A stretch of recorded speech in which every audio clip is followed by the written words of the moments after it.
So again, thank you for everyone for coming to this webinar to go over the application for the second round of the Access ARP Program Awards. We're very excited to support more of the great work we saw during round one. In this webinar, we'll work through the application, including new and updated questions. We'll go over some quality responses from round one, so you know what that would look like, and we'll look at some tips and advice to help you maximize your application. So just a brief overview, the Access ARP Program Awards are a $47.5 million program to help strengthen home and community-based services in the state. We already had a first round, which ended in July of this year. The program uses funds from the American Rescue Plan. You can find more information on the ARP and Arizona spending plan for it on the Access website, or by using the link in the chat, or on this presentation, actually. The goal of the program is to enhance the overall member experience of anyone receiving HCBS in Arizona. The application for round two opened on December 4th, so it's presently open. Everyone is encouraged to apply, but we wanted to note specifically that organizations that applied during round one are definitely eligible again. So we'll discuss that later. We also covered that in the previous webinar.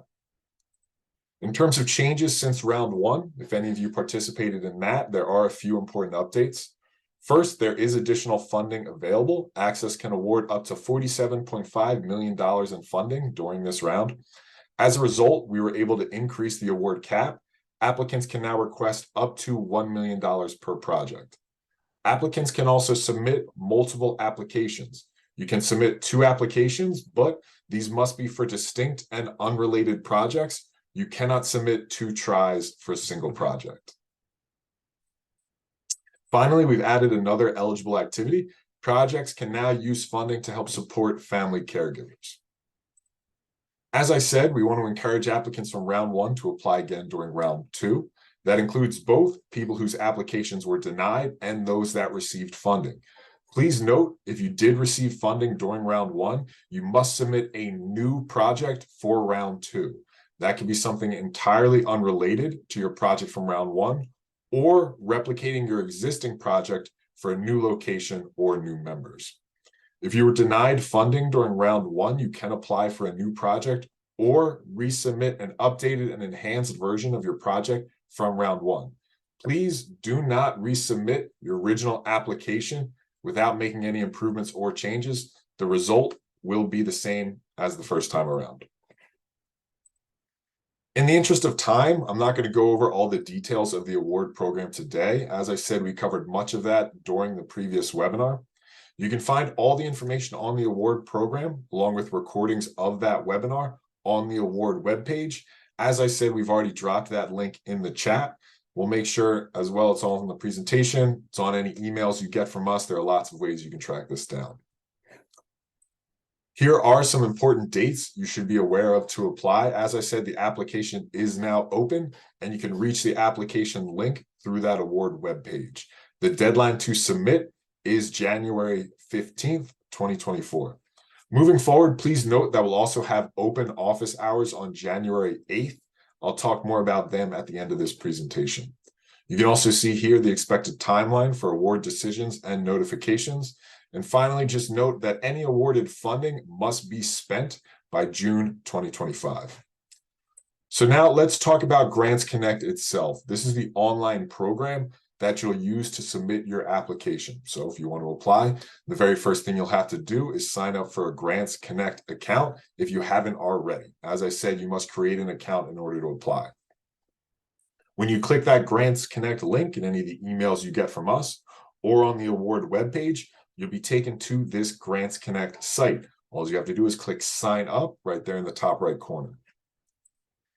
Grants Connect will ask you to submit some basic information like your name, your email address, that sort of thing. Once you submit that information, you'll receive a confirmation email at the email address you provide. That email will include an activation link for your account. These activation links, it's important to note, are only good for 24 hours. So it's best for you to complete that registration right away instead of waiting for later to handle it. If you do not see that email, the first thing you should do is check your spam folder. Sometimes it gets routed there by mistake. If that email is not in your spam folder either, you can resend the verification email by clicking the link at the bottom of the sign-in page. You can toggle between the sign up and sign in pages using the tabs in the upper right corner. If you already created a Grants Connect account to apply during round one, you may need to update your account to use Blackbaud ID. This is just an added security feature they've added to the system. Blackbaud is the parent company of Grants Connect, so you're not signing up for any additional service or anything like that. Instructions for how to update your account to Blackbaud ID are on the award webpage. You'll just notice it in the helpful resources section. It's a PDF we've uploaded there. It's a simple process, should be fairly straightforward. If this is your first time creating an account, you'll be enrolled in that Blackbaud ID automatically, so you don't have to worry about making any updates to your account. So now you've signed in, you're ready to go.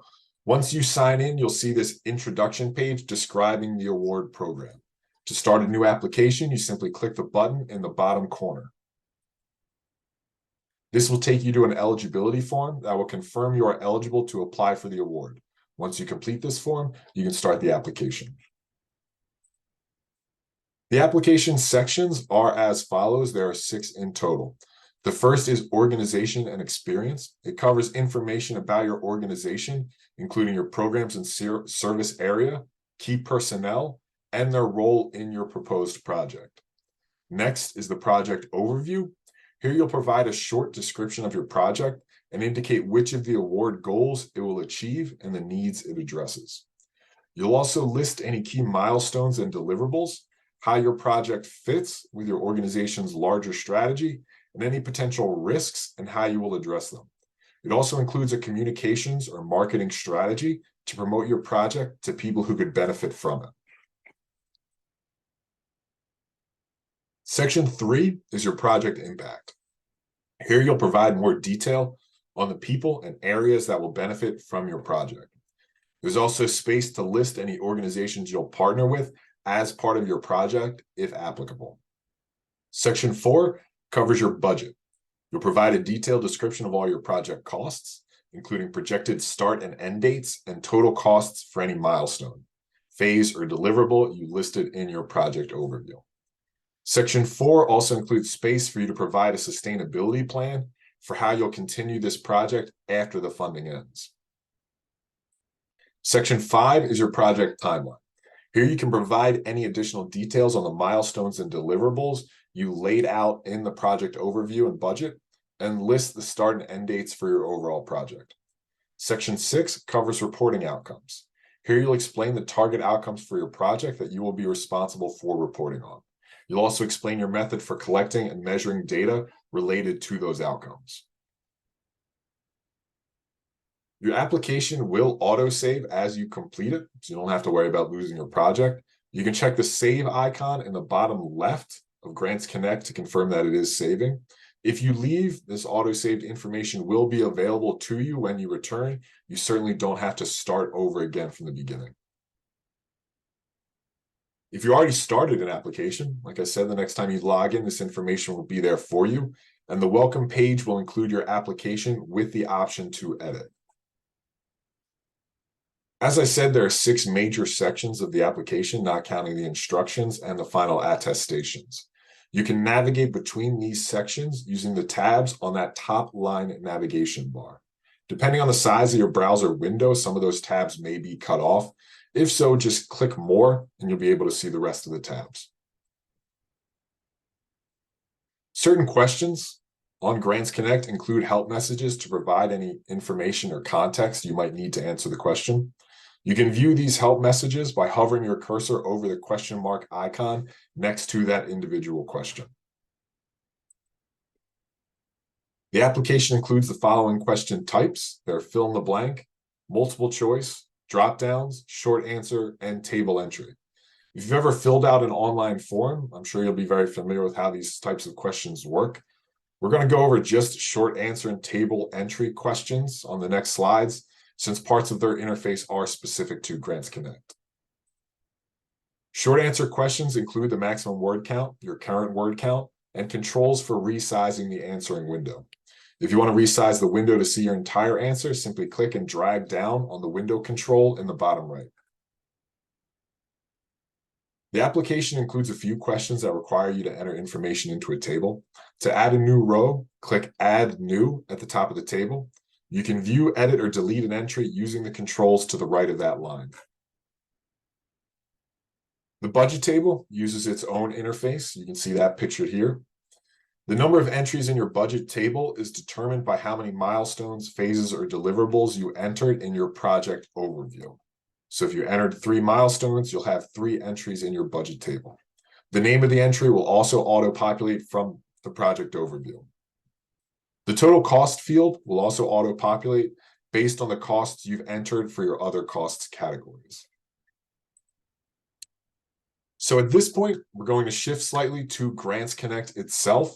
So we're going to walk through the application together, and we're going to look at some high-quality responses to the questions that were submitted during round 1. So it's important to note these questions are just to outline what a good response to individual questions would look like. You shouldn't consider this as a guide to your project, what sort of projects we're going to award. Again, this is just to look at what would a good answer look like for this particular question. At the end of each application section, we'll open things up to questions on that specific section.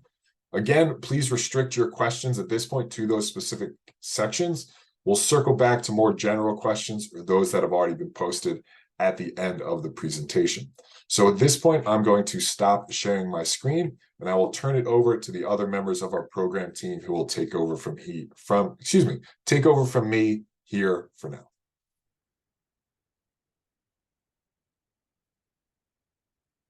Can you hear me?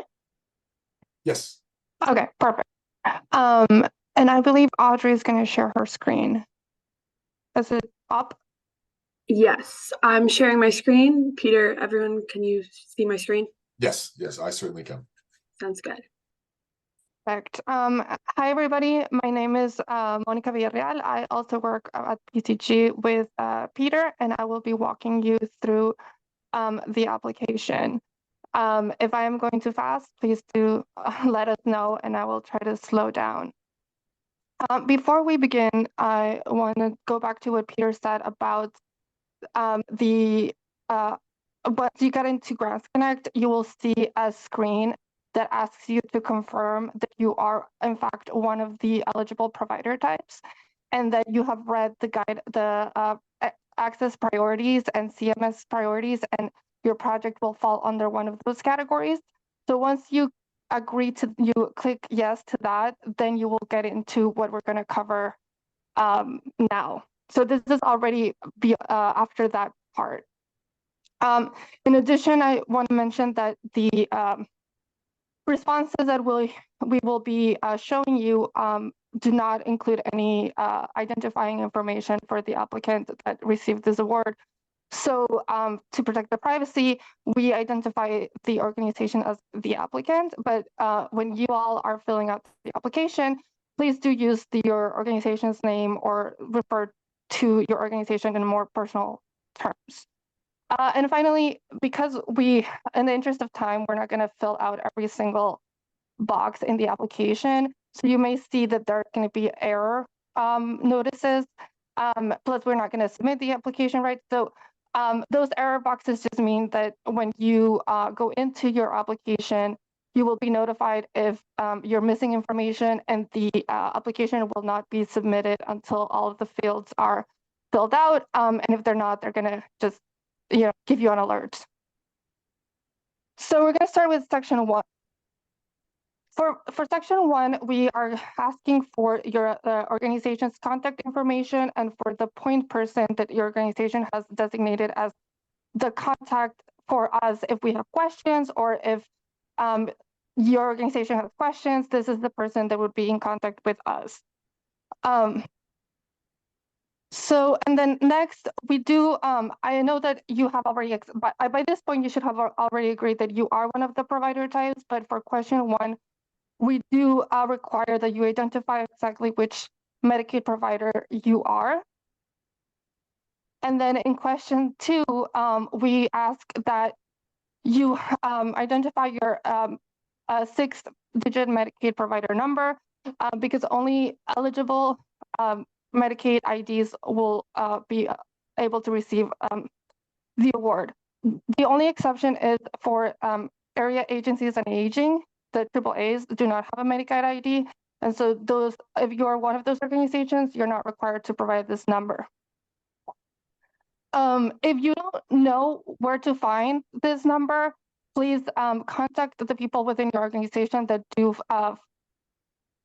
finance or claims, or you can reach out to the Access Provider Services Unit and they can help you find the eligible Medicaid ID for you to put here. And then for question 3, if you did identify yourself as a AAA, we just would like you to identify which AAA you are.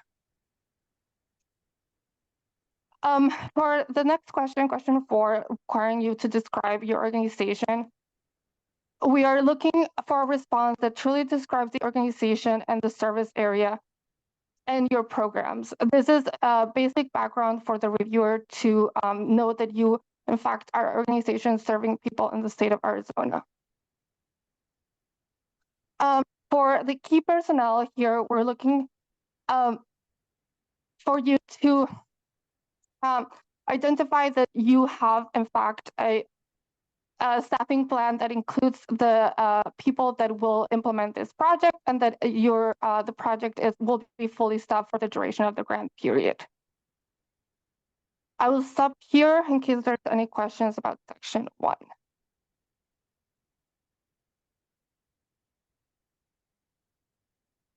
Nothing? No questions yet?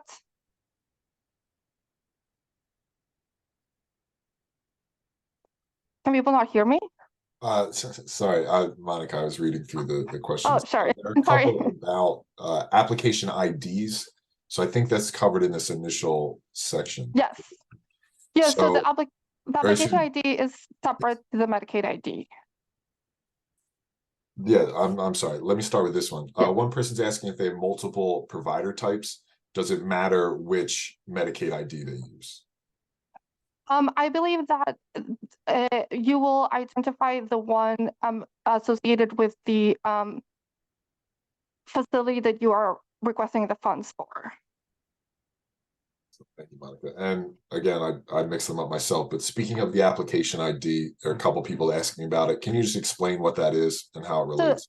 Sure. So the application ID is the number that you will receive when you create your application, and that is specifically to Grants Connect. That is the number that is associated with your application, and that is helpful for people when we are reviewing to, have the different, to have an ID for your application. But the Medicaid ID is the ID that Access gives their Medicaid providers. And Dara or Danielle can jump in if there's anything that you would like to add.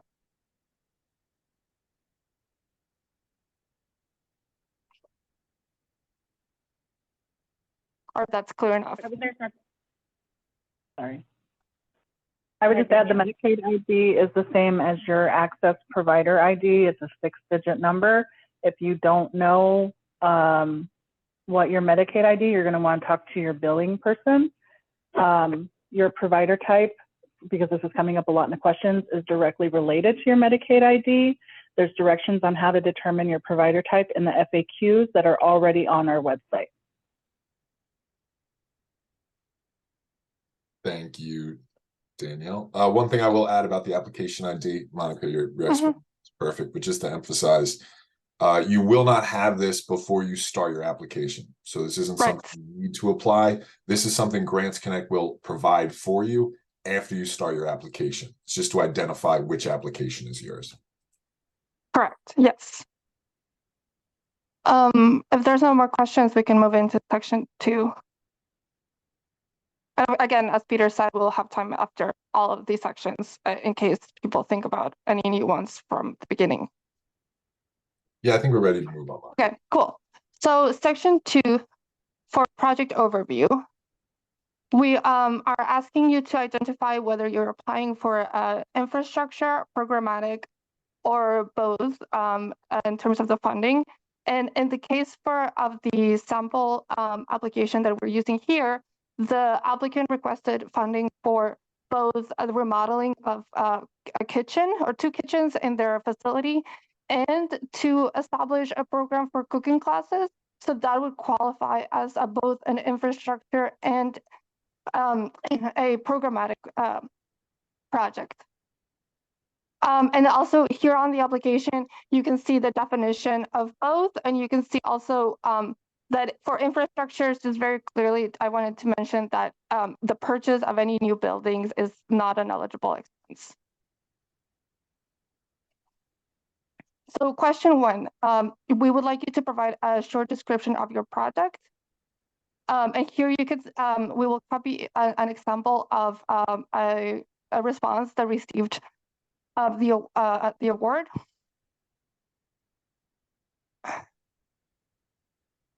And I just want to highlight that reviewers look at this question and are looking to see that the project is fully described. And it is kind of your first, the reviewer's first kind of awareness of what your project is. So we would like, it is like a description, a background description of the whole project in this one section or one question.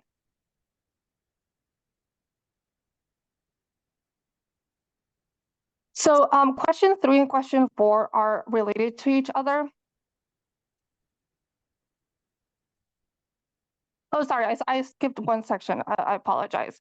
So for the next part, we really just are looking for you to identify whether the project that you're requesting funding for is an expansion of an existing project or it is a new project. And this is something that is important for reviewers because here we're looking to see that your project will not be supplanting existing Medicaid funds that your organization currently receives. So it is important for you to identify that, in fact, this project will be supplementing your current programs and not supplanting.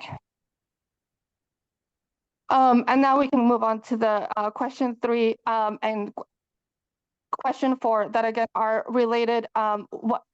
Because for question 3, you are to identify the outcomes that you believe your project will achieve.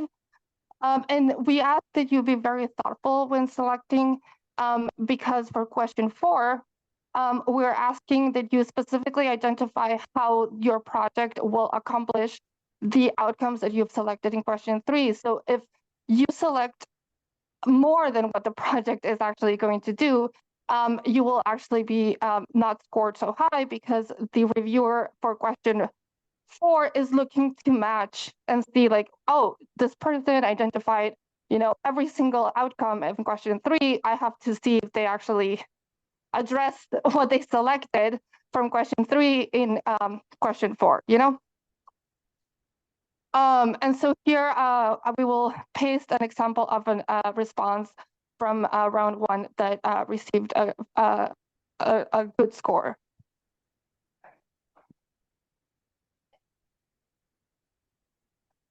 So yeah, it is important for the applicant to fully describe how the project will meet the outcomes selected in question 3 for question 4.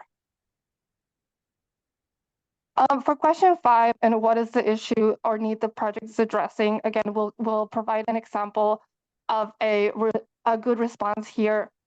But it is important that you, as the applicant, really make sure you describe how your project is actually meeting the needs of the people that you serve in your community. And that it specifically addresses the community. You've seen a need in your community, and this project will address that need, and you can outline that here. For question 6, this is where you will describe your project's milestones and deliverables. And we can show you here that you will tell us how many milestones your project needs. So I think you can choose from 1 to 8 milestones, and depending on how many milestones you need, the platform will generate the amount of needed boxes for that. But I do want to emphasize that we are looking for you to really describe each of the milestones. It is not enough for you just to identify the milestone title. We really want you to go into detail and tell us exactly what each milestone will do. And it is important that we understand as reviewers the project from beginning to end, that you cover in each milestone from the start to the end of the project.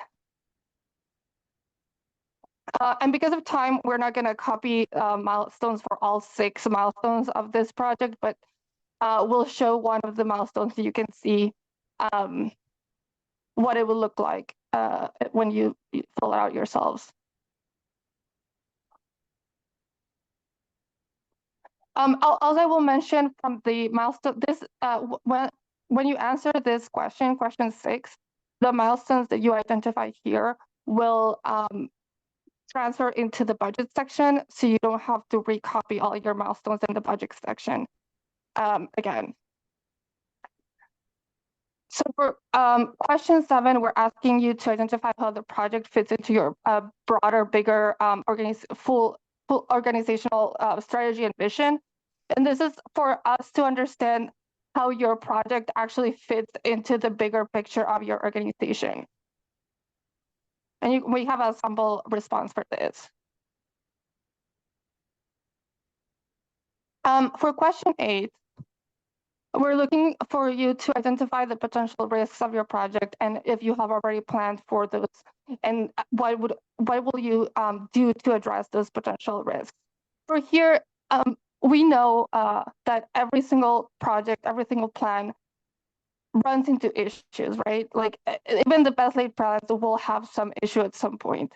And so the reviewers are really looking for you to identify and give us a plan that you've actually thought about all the potential issues that can come from the implementation of your project, and that you have a solution for those. And here we have also a response. And we understand like every project, not all projects are the same, and different projects may have different risks. But even risks as simple as, you know, we have high staff turnover. So like if we're training a staff for the implementation of a project, but then the staff leaves, that what is the plan? Like what is the alternative for that? So that's what we would like you to outline here. For question 9 is to describe a communication or marketing plan for your project. We also have a sample response for this, but again, we do understand that every project is different and not all projects necessarily lend itself to a massive marketing or campaign. But we just want to know that your project will be advertised or will be known by the people you serve. If you're remodeling the kitchen, for example, in this case, how will the people you serve know that happened? Or if you are launching a new class, how is it that people will know that this class is happening? So that's kind of what we're looking for in this question. And I believe that's all for section 2. So I will pause there in case there's any questions. So Monica, I have a few I think we can cover now. Okay. So one question, is there a word count limit for milestone descriptions? I believe so, but I don't think it's that. I think it's like 600 words or something like that. Okay, so Robert, to answer your question, it's fairly substantial. We doubt you'll hit it. Yeah. Yes. The other one, I don't know if this necessarily applies to this page, but is it possible to select both new and existing projects? I believe so, but you would have to really like explain how that works. Okay. There's a space for you to explain how it is an expansion or how it is the new project, and you have to really go into detail there. So Michael, to answer your question, you can, but it sounds like it would be unusual if you did. You'd have to explain it at the very least why you wanted to select both. And then I don't know if this one necessarily applies specifically to this question, but this might be a question for Sasha as well. People were asking basically about the process for submitting 2 applications. So what will happen? Will they submit one and then they have a chance to go back in and submit the second one? How will that process work? Yes. Sasha, you can jump in. Thank you. Yeah, so you will need to log out. If you're doing it at the same time, you'll need to log out and go back in to be able to start a new application. But once you have your drafts in the system, you can do it all at the same time. If that makes sense. Yes, it does. Thank you, Sasha. One other thing I wanted to bring up as well. A lot of people are asking about downloading a PDF version or a print version of the application. So Sasha, please correct me if I'm wrong. I believe it is possible once you get into Grants Connect to download that PDF, and we have instructions for how to do so in the helpful resources section of the webpage. So we don't have anything posted on the webpage itself, but once you get into Grants Connect, you can download a PDF if you'd like. Sasha, do I have that correct? Yes, that's correct. And that's probably going to be more helpful for people who are wanting to download their already filled out applications. If there's anyone who wants just a blank application, they can reach out to our email and I can provide that. Thank you, Sasha. One more thing I'll add, Monica, before I turn it over Yeah. to you. A few people are asking if they will get access to these quality responses. Yes, we will also post these on the award webpage when we post copies of the presentation. So I think that's it for now. Monica, I will turn it back to you. We can move on to the next section. Perfect. Okay. So for section 3, we're looking at project impact. And we're hoping that you can answer the questions for project impact with the best estimates. Again, keeping in mind that inflating your numbers will actually not benefit you in any way. So we just really want you to be honest in identifying what impact your project will have on the population that you serve.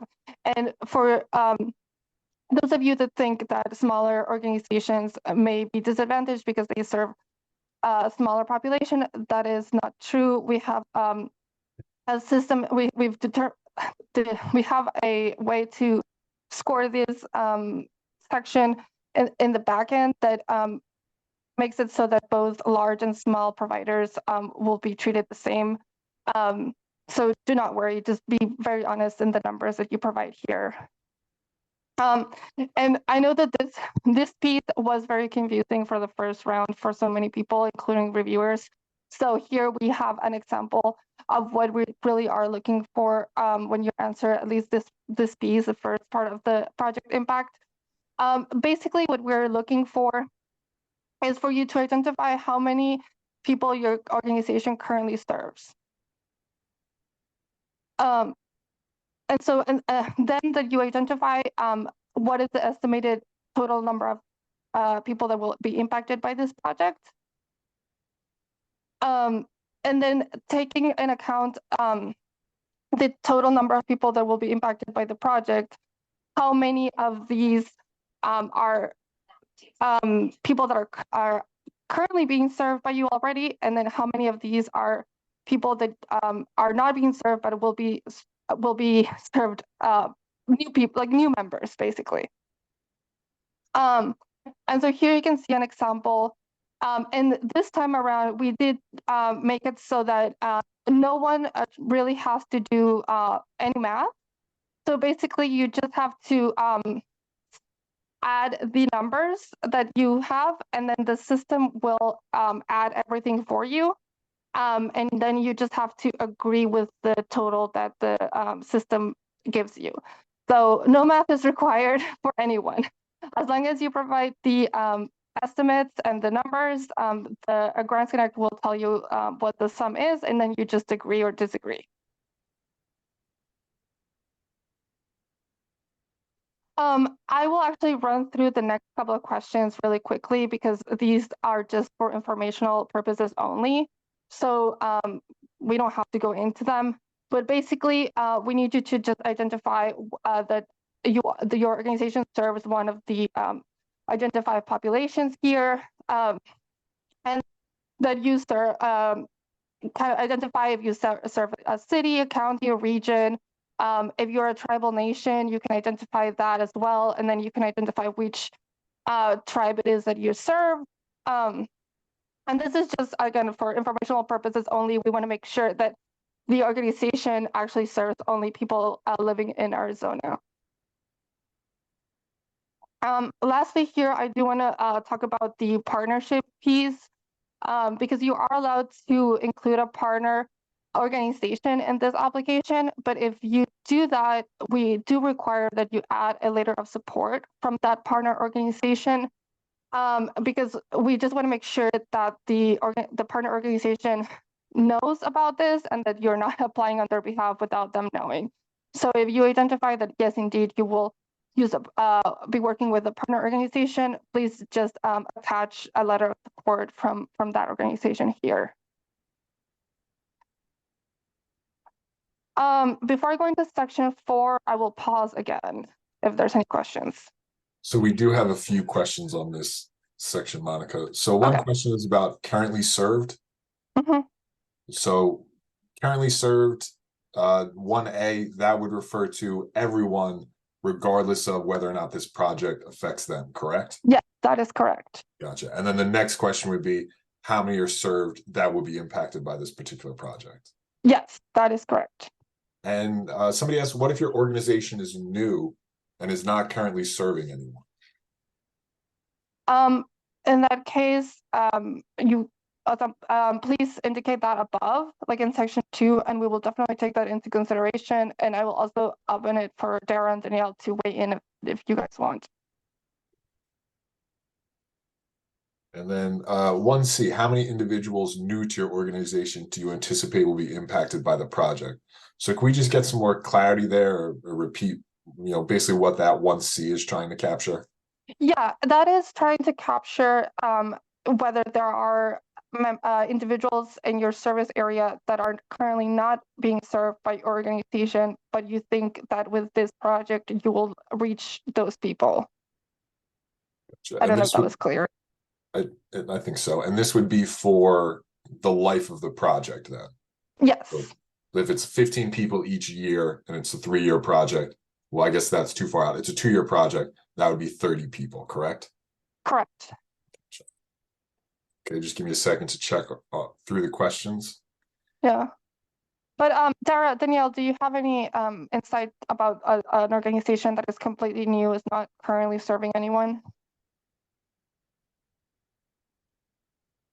I think it would be difficult to justify how you're expanding upon what you're currently doing. I don't want to say that you shouldn't apply. I think you just need to be very clear about the funds and their use to expand or supplement what you plan on doing with the Medicaid dollars. Exactly, because a lot of these numbers that we're asking you to provide are, projected estimates, right? Like it's your best estimate. So if you're a new organization, you can estimate how many people you think you can serve with this amount of money. So as long as you're clear about that.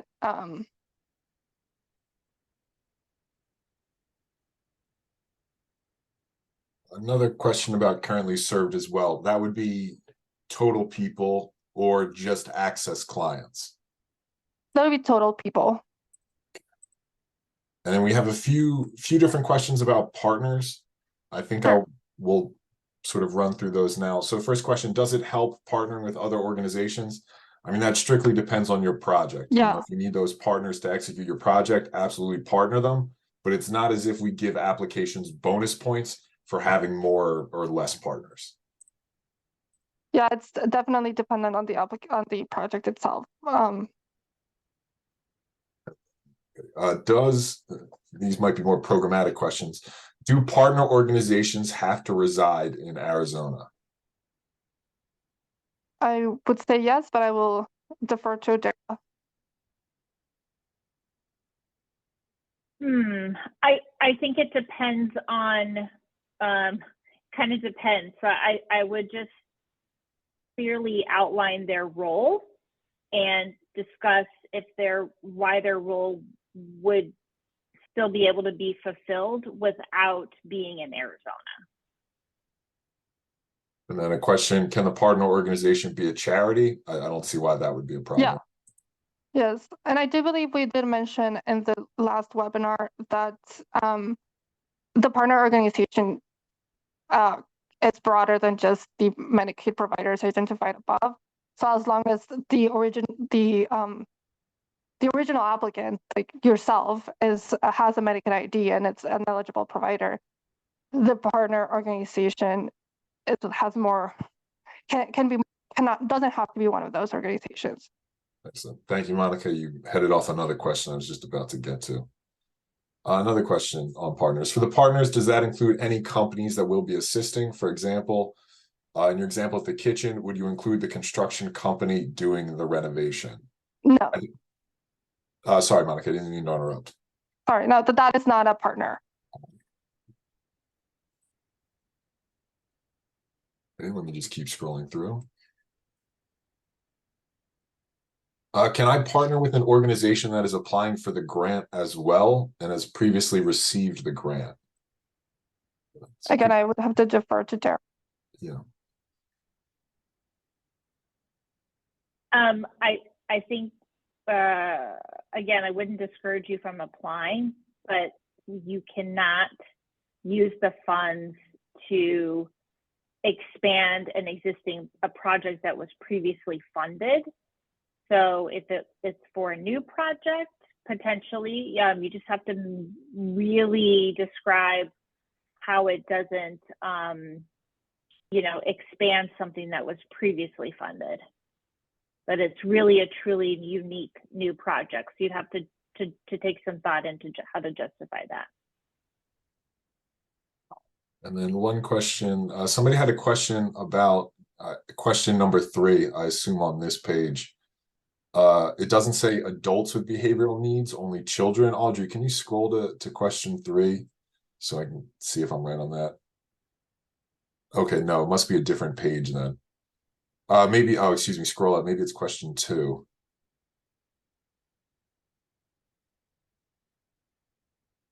Yeah, so it says children with behavioral health needs there. Would adults with behavioral health needs fall under that category as well? Would they be under a different category? So under bullet number 2, we have individuals with serious mental illness. So these are the populations that we've identified as individuals that may benefit from home and community-based services. So if it's an adult that's had a designation of having a serious mental illness, then they would be considered. If it's generally an adult with a behavioral health need, but they're not, they have not been designated as having a serious mental illness, then I don't believe they would fall in these categories. Unless they have a substance use disorder, then they would. Thank you there. So we have a few more questions coming in. I think we can save them for the end, Monica. So why don't we move on to make sure we get through all our sections? Yeah, sure.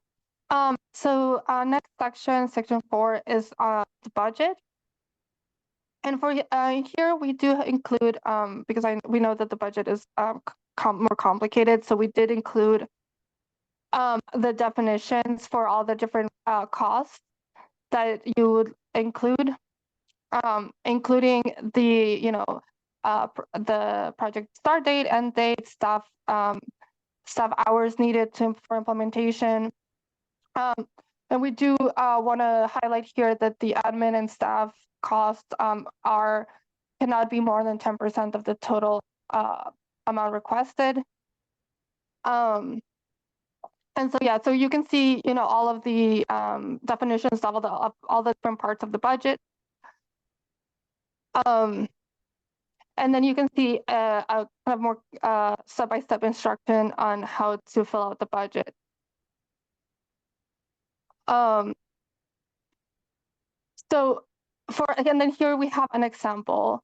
And as I mentioned before, I want to highlight that when you add the milestones up in section 2, the milestones will then be copied here, so you don't have to recopy them from section 2 into the budget.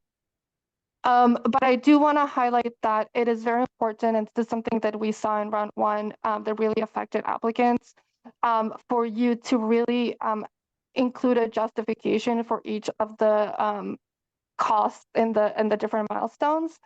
because what we saw is that a lot of people included a broad category of for a milestone, for example, the purchase of a vehicle, and then had like this really high number, and then no description or justification of where they got that number from.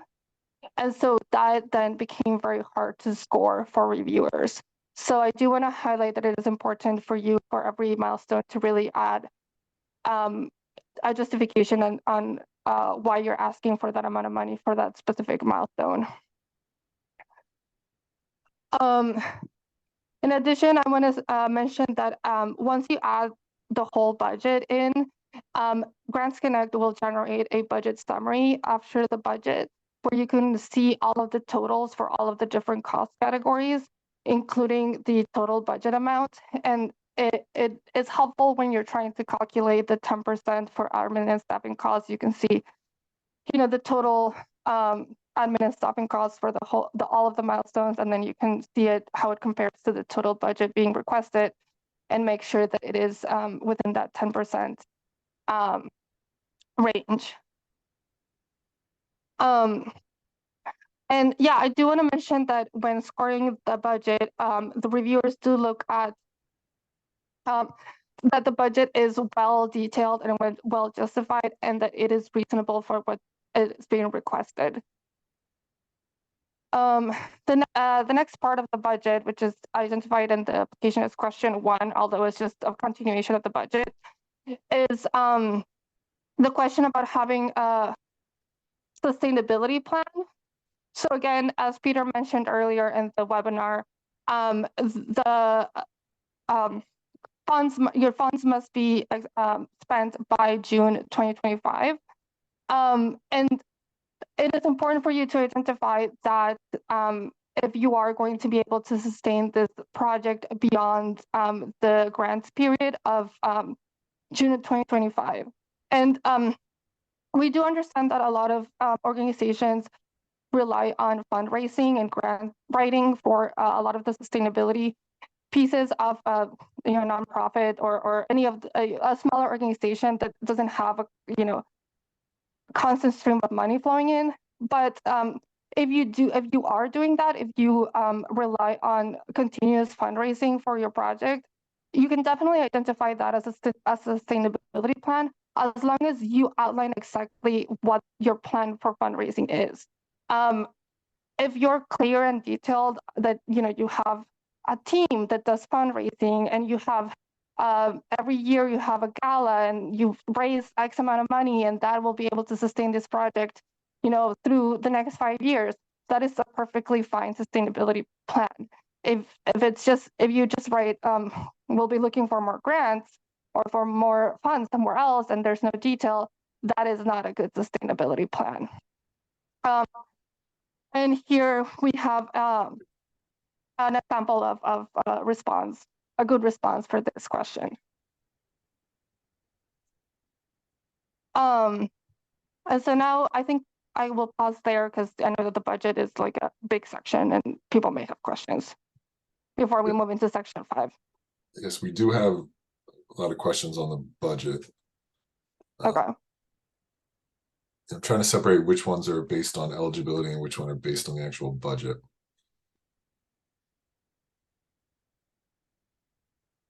So for milestone start dates, should they wait until May when the estimated funds would be awarded, or can they start milestones before that? No, so no funds will be paid retroactively. So make sure that the time frame that you're proposing starts when the funds will be dispersed. And do they need to upload invoices or estimates as part of the budget section? Not at this point, but there will be a report component, and we'll talk about that in the next 2 sections. And when you're reporting on your, the progress of your project, you will have to, show us that. And then do they need to record procurement on purchases or an RFP? I'm not sure exactly what this question is asking, if somebody else knows. I don't know what that means. Okay, I assume it might be if they're soliciting bids. I mean, you don't need to document it as part of the budget, but as Monica said, there's an attachment sections where you can upload information you think would bolster your application. And then a few questions about indirect costs. So where would they categorize any indirect costs? So it depends on what you think of as indirect costs. Here we, if you look, I mean, the FAQ has that has been published has a lot more detail in the different cost sections. But if you look in the definitions of this section, we talk about, the admin and staffing costs as, kind of the costs associated with the, computers, any kind of admin related, like that is not specifically directly related to the implementation of the project. We, in our case, categorize that cost as admin and staffing, but we don't have like an actual category for indirect costs as such. At least it's not called that, but it's called admin and staffing. Thank you, Monica. So there's a lot more information in the FAQ. I see quite a few questions about staffing as well. We covered staffing in a lot more depth on that first webinar. So please, if you do have questions about it, please watch that first webinar. If you still have questions after that, you can always reach out to us through the TA line. We'd be happy to answer them. So another question on the budget, is the budget factored annually or is it contingent on each milestone timeline? It's the milestones. We're because the project goes into, from 2024 and into 2025. We just decided that the timeline is based off when the milestones start and end for each of the milestones. Yeah, and a question again about uploading. Yes, you can upload invoices or estimates to the attachments section if you think it'll help enhance your application. Just keep scrolling, see what more we have.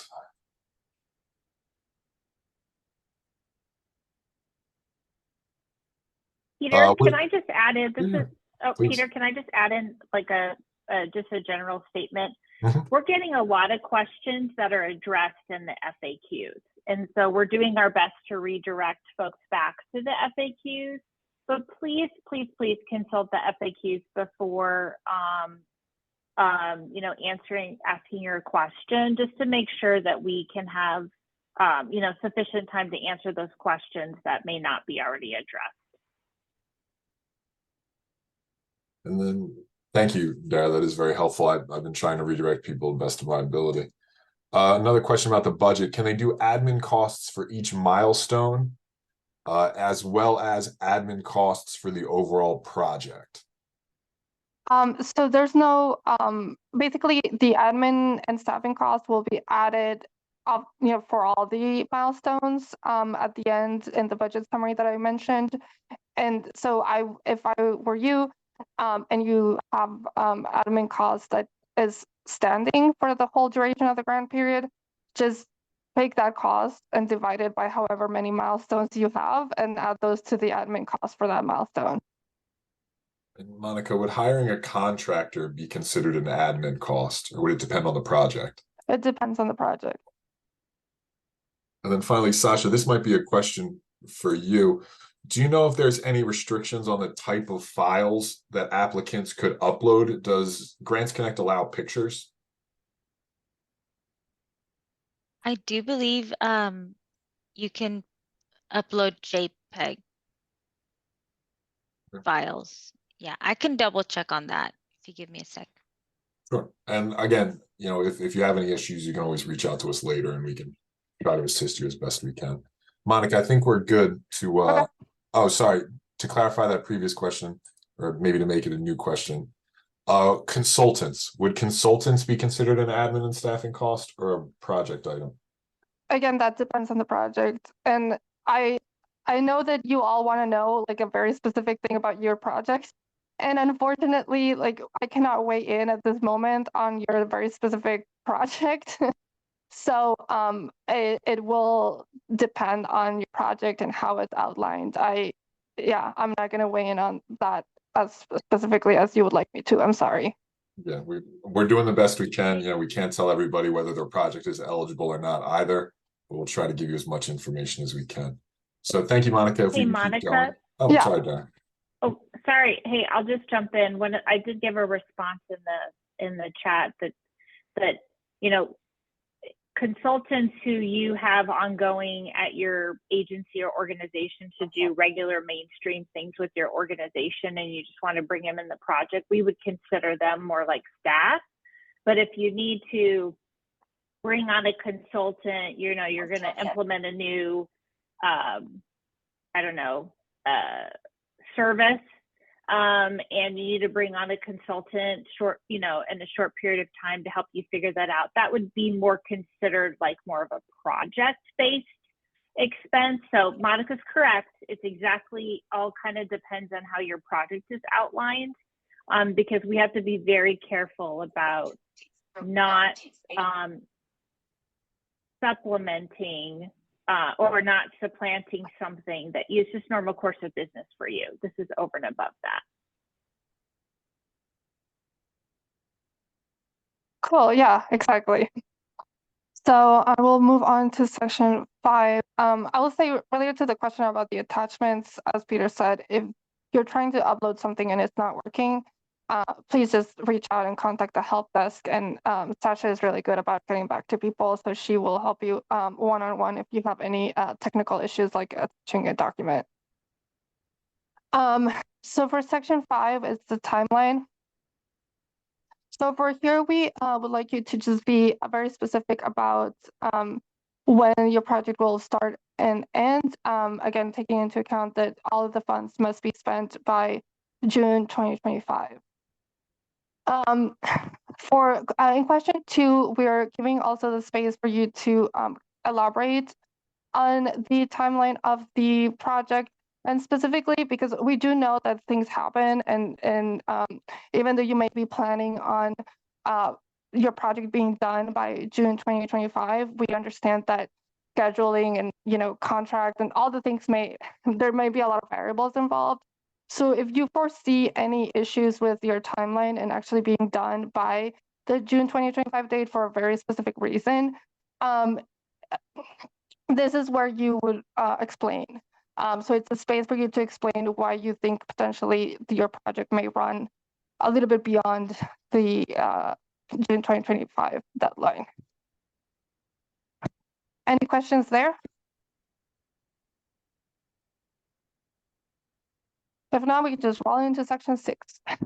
Yeah, I don't see any questions, at least on Okay. the timeline right now, Monica. Perfect. So for section 6, we are looking at reporting outcomes.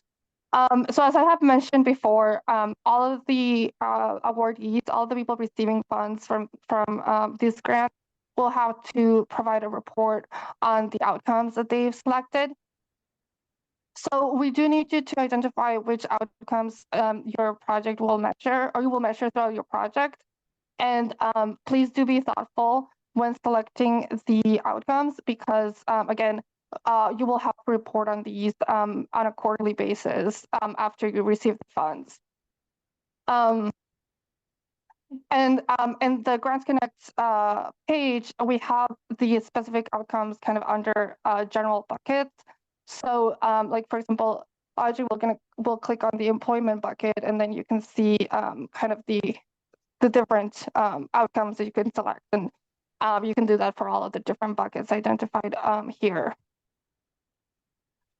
Additionally, if your project the outcomes are not identified here, if there's any outcomes you would like to measure with your project that are not identified in this list, you have the opportunity to select other, because you might want to measure something different that has not been previously identified here. And that is fine, as long as you can tie that, whatever you select, whatever outcome you would like to measure, to the access priorities listed above. So as long as you can identify a clear connection, you can measure outcomes that are not listed on this list. So for the last question, and And this section, this is where we would like you to really describe how your organization will collect and measure the outcomes that you have selected. And we're looking for you to be very specific about how you will go about collecting data and really measuring the outcomes that you have previously selected. And here we have a sample response for you to look at for that. So as long as there's a strong alignment between the outcome selected and the proposed project, and that the set of metrics is feasible and it actually makes sense to measure, and it will actually show us that your project was successful. That's what we're looking for here. And then we can move into the section 7, which is the attestations. And here, I would just really highly suggest that you read all the attestations listed under this section, and have, all the anyone in your organization that would like to know, all of these things before you submit. And then you must sign at the end and make sure that the person that is signing is an authorized representative of your organization before you submit. And then that is all. That is the application. I hope that wasn't too long. Thank you, Monica. I'm just going through questions right now. I think we can save most of them for the end. I'd like to make sure we, have time to get through the slides remaining. So I will share my screen again. Is that visible for everyone? My fellow presenters? I can't see your screen here. Yeah, not yet. Oh, I apologize. Here we go. Okay, now we good? Yep. Yes. All right, so we just walked through these quality responses. So we just have some general tips for our applicants as well. So these are just some lessons we learned during round 1 that can help you maximize your application during round 2. So please do confirm your provider type before you apply to ensure that you are eligible for this particular grant. Also, likewise, make sure you're using an eligible Medicaid ID when applying. I saw a few people asking about where to find their Medicaid ID. We've included instructions for how to do that in the FAQ on the award webpage. As part of the budget, Monica just went over it, but please do make sure you provide sufficient detail and justifications for your milestones, and review those guidelines on admin and staffing costs. As I said, there's a lot of information in the FAQ. There's also information in that first webinar. You can find a recording for that on the award webpage. Also, be mindful of the scope of your project. Don't add unrelated activities in the hopes that it'll enhance your score. It won't. In fact, it could have the opposite effect. Only include funding for activities to be completed during the grant period, so nothing from before your award or after June 2025. Again, we saw a few questions, people asking about whether or not they can use grant funds on things they've already done. Unfortunately, you can't. It needs to follow your award. Provide a clear plan for sustainability. This is true for everyone, but especially if your project has ongoing costs. Finally, for anyone whose project was denied funding in round 1, as I said, do not just submit the same project. Update it to address any weaknesses when you reapply. So let's suppose now you've filled out your entire application, you're ready to submit. Once you've filled everything out, you can click Sign and Submit at the bottom of the attestations page to submit your application. This will take you to the signature page. There you can type, upload, or draw your signature. Once you've signed your application, you're free to submit it. You should receive a confirmation email after submitting your application. If there are any errors, things like missing fields, answers you didn't fill in, when you try to submit, a red exclamation mark will appear beside the section tab where there are errors. When you navigate to that section, you'll see a list of errors at the top. Just address them, correct anything that needs fixing, and you can resubmit your application. You can view all your applications, whether you submitted it already or are still working on it, in your My Applications page. You can reach the My Applications page by clicking View All My Applications on the welcome screen. From there, you can edit any unsubmitted applications, view the status of submitted applications, or complete any revisions that the review team may have requested. Here you can see where the status of your application appears on the My Application page. There are 6 statuses you might see. There's draft, which you've saved but not submitted. There's awaiting review. The application has been submitted and has not yet been reviewed by the review team. There's in progress. Again, the review process is in progress. There's on hold. That's when a reviewer has requested a revision of you. There's approved. That means the application has been approved. It may or may not have awards or payments at this stage. And finally, there's declined. Obviously, your application has been declined. So as I said on the previous slide, a reviewer may request revisions to your application. They do that for a few reasons. It's to ensure the information in your application matches the eligibility form you filled out or what Access has on file. That's to ensure you agreed to the attestations, or it's to clarify points of issue or fix incomplete parts of your application. If a reviewer requests a revision, your application status will show as on hold. You'll also receive an automated email letting you know about the revisions. That'll go to the contact information you put for your account. You can respond to revision requests from the My Application page. Select Revise Form at the top to make your revisions and resubmit. So that takes us through the main portions of Grants Connect. You can also find a guide on using Grants Connect on the program webpage. That includes information on things we've covered today, and also things like how to download your application, other sorts of things that you might need to know. It also includes information on how to add extra users to your account if you need multiple people to be able to access this application. Part of PCG's role is also to provide technical assistance to applicants throughout this process.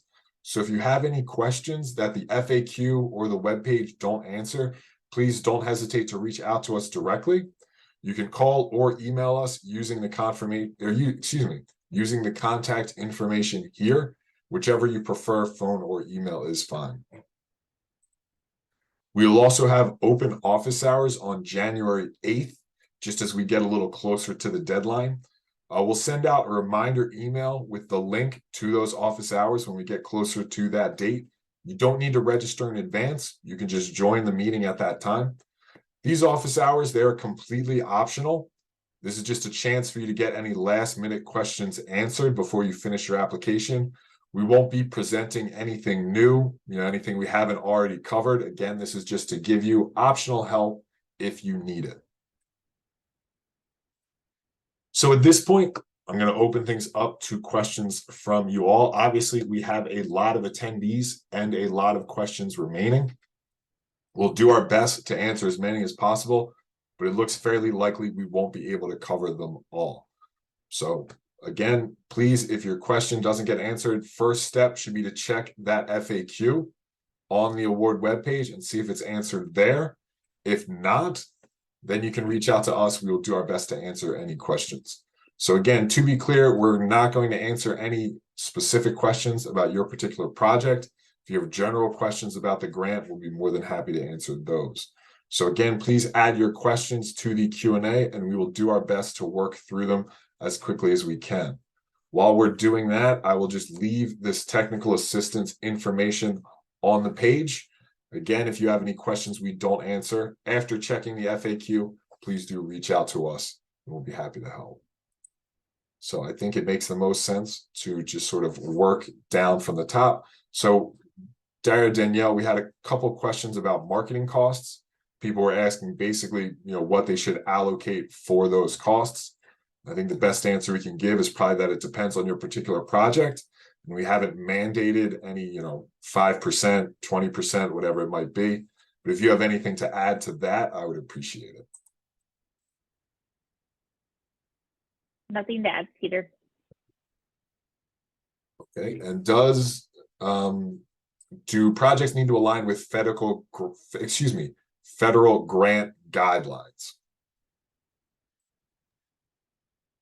Peter, yes, and that is, there is a link to the CMS letter with guidance on the instructions page of the application.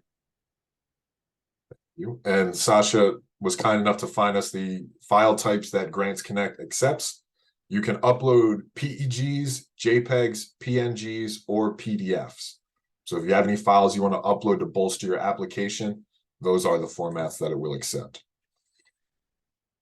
I just want to add one more thing on the federal grant requirements. We would encourage you to speak with your accountants about the receipt of the money and what your obligations are as an organization. We aren't going to specifically expect anything from you, but you should probably be consulting with your accountant. Thank you, Dara. Question about eligible budget costs. Is liability insurance considered an eligible expense? I think this is another depends on your application, but you could theoretically include that for if it's a new liability expense or a new increase in your liability, but you would have to demonstrate the sustainability of that after the one-time funding. Monica, do you remember in your example if the project was a new or expansion of an existing project? I believe it was both, in the sense that the kitchens already existed and they were remodeling them, but it was new because it was initiating a new cooking class program. Thank you. We've already covered, you can find your previous applications on your My Applications page. You can also download a blank version of the application through Grants Connect. We have instructions for how to do that in the Grants Connect guide. If you have any trouble doing that yourself, please reach out to us and we can help you then.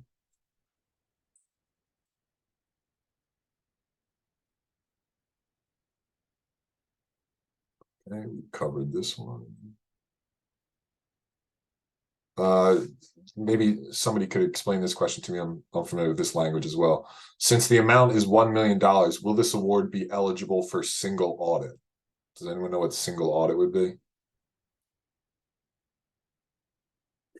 So anytime funds are given by Access, we have auditing,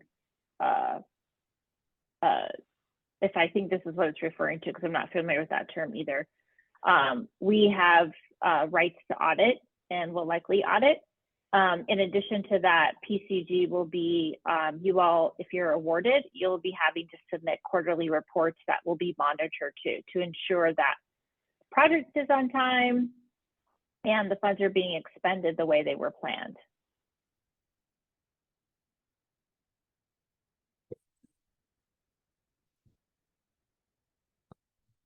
So for the number of people served, is there as part of the application, would that be considered monthly, annually? Is there a timeline associated with that?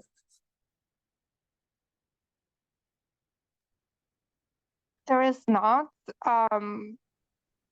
So try to be just as honest as you can at the time of the application submission.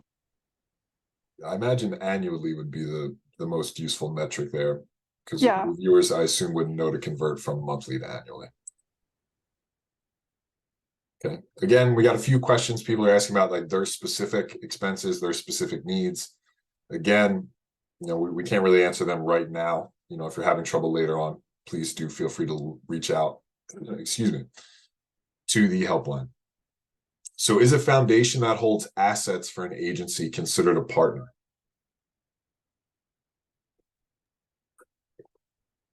I don't know what that is. And we don't define what partner means. I mean, essentially what we're looking for are people who are going to join forces with you to implement or support the project. So it's really used in a broad sense, partner. It doesn't necessarily mean, we don't need to know necessarily that you have relationships with certain organizations under your structure. We're looking for, hey, this partner is going to help us with this project in this way. Thank you, Dara. A few questions about organizations that span multiple states and whether or not they would be eligible. So the organization, whatever location you're requesting funding for, needs to be located and licensed in Arizona and needs to be helping Arizona residents. So your costs, your project can't include funds to support people living outside Arizona. And if you're a multi-state organization, funds cannot apply to any location based outside of Arizona. Dara, Danielle, anything to add to that?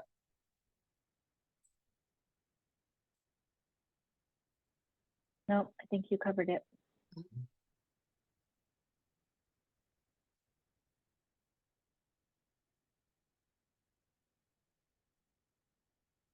Okay, again, more questions about staffing. Please review the FAQs and the previous webinar. As I said, we covered a lot of information about those admin and staffing costs in those materials. Questions about first round awardees. Again, we provided information on that on the award webpage. You can click to see a dashboard of types of organizations that were awarded, how much is distributed. We won't provide any more specific information, like if you want to know exactly who was awarded or exactly what their projects were.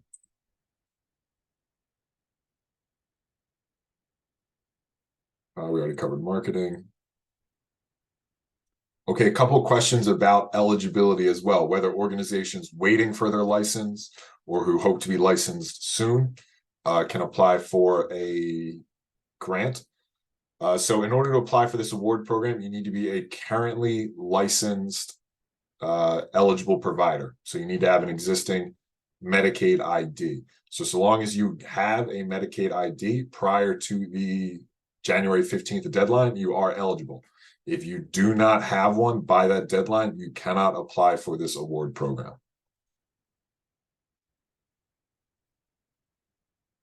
So a question about multiple locations. If a project can cover additions, expansions for multiple locations.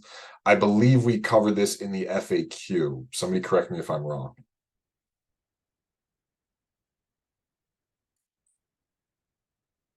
Let's go with that. Then I'm looking here.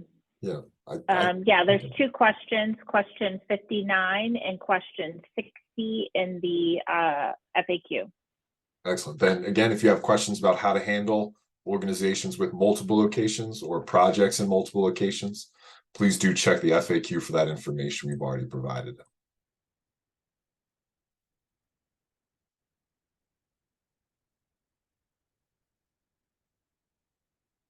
Dara, Danielle, a question about expanding group homes. There's a question about what would potentially be covered in that.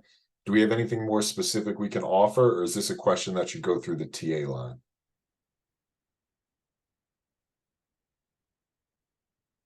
I mean, I don't have anything specific to say to that. When applying, you need to be very clear as to how the funds are expanding and supplementing what you're currently doing versus trying to utilize these funds to replace or supplant what you're delivering. So it, kind of depends. And again, we can't weigh in on every specific application, but you just need to be very clear on how you describe the use of the funds in comparison to what you currently do.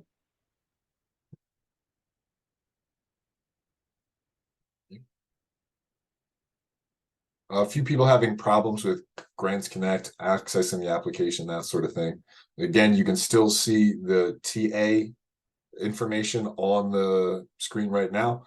There's also support through Grants Connect itself. So if you go to the Grants Connect website, you'll see those support options at the bottom. If you're having any issues with Grants Connect, you can find help in one of those two ways. If it's programmatic specific, questions about the actual questions, please reach out to us. If it's things like, how do I log into Grants Connect? How do I reset my password? That sort of thing. Please go through their support line.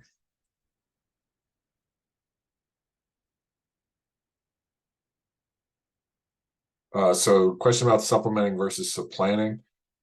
If somebody's working in fee for service and want to expand to, I'm actually not sure what this question's asking, expand your reach of members, patients, and clients, is that okay? So if you're working with new patients or clients, I imagine that would be considered supplementing and not supplanting. Dara, please correct me or add more here if you think it would be useful. Agreed, but you have to be very clear about what you have been doing and what you plan to do with the funds, so we can make sure that you're not going to use the dollars for something that you shouldn't. So, yeah, Peter, your statement's correct. Thank you. A question about timelines. So how long will it take for reviewing once everything is submitted? So we provided an estimated, what do I want to call it? An estimated timeline, estimated dates earlier in this presentation. So it just covers basically when we expect everything will happen. It is also in the FAQ. So if you have any questions on the timeline, you can find answers there. I should note, those are just anticipated dates. They could change, but that's generally what we expect at this stage.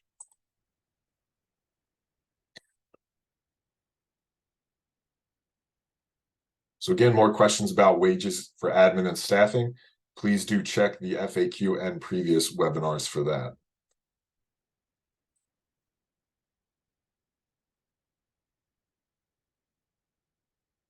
Sasha, a question about, I'm sorry, I think I can answer this one. I don't have to throw it to you. So in Grants Connect, you can have multiple users work on the application. We have instructions for how to do that in the Grants Connect guide on the webpage. So if you want to add people to your account so they can all work on the application together, you can check it there and it'll explain how to do that.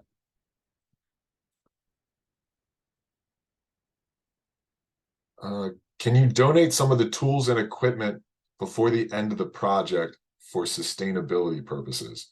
Can you donate anything? Dara or Danielle, if you have opinions here.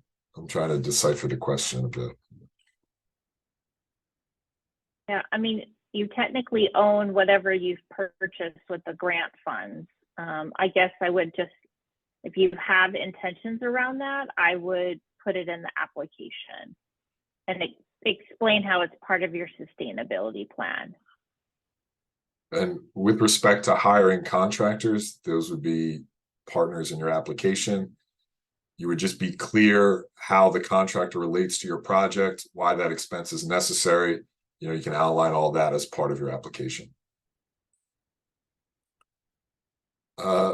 Monica or Sasha, do we have a policy on how many shots at revisions an applicant gets? One. Like if we send them one and they It's don't only complete one revision. Okay. Yeah.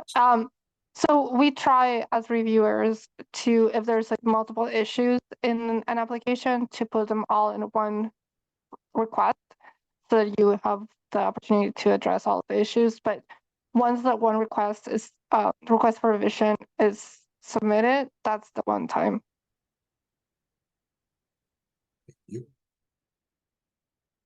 A question about whether we advise somebody have one Grants Connect account rather than a grants management staff.